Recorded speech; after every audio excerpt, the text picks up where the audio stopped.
વડોદરાના કલાલી વિસ્તારમાં તસ્કરોનો તરખાટ, 5 જેટલા બંધ મકાનોના તાળા તોડી ચોરીનો થયો પ્રયાસ।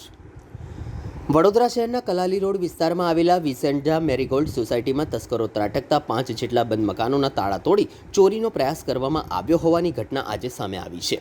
આ ઘટનાની જાણ થતાં સ્થાનિક રહીશો મોટી સંખ્યામાં એકત્ર થયા હતા અને વિસ્તારમાં ભયનો માહોલ ફેલાયો છે। સ્થાનિકોના જણાવ્યા મુજબ આ વિસ્તારમાં અગાઉ પણ ચોરીની ઘટનાઓ બની ચૂકી છે। તે સમયે પણ તસ્કરો સીસીટીવી કેમેરામાં કેદ થયા હતા અને કેટલાકના હાથમાં હથિયારો પણ જોવા મળ્યા હતા।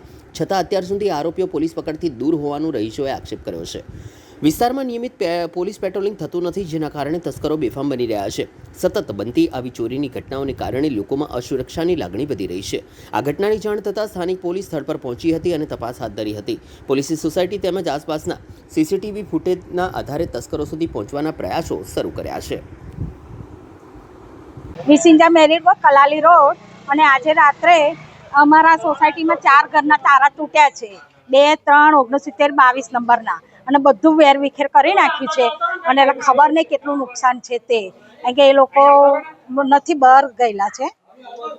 બરાબર, ધર્મિષ્ઠાબેન શાહ, કલાલી વિસ્તાર છે વિસેન્જા મેરીગોલ્ડ, અને અમે અહીંયા 15 વર્ષથી રહીએ છીએ, પણ ક્યારે પણ આવી ઘટના બની નથી। આ ફર્સ્ટ ટાઈમ છે જે એકી સાથે 4 તાળા અને આની પહેલા 2 તાળા તૂટેલા, ઘર તૂટેલા છે। 10 દિવસ પોલીસ પેટ્રોલિંગ કરવું જોઈએ, 100% કરવું જોઈએ, 100% કરવું જોઈએ। સિક્યુરિટી નેહલ માવાની।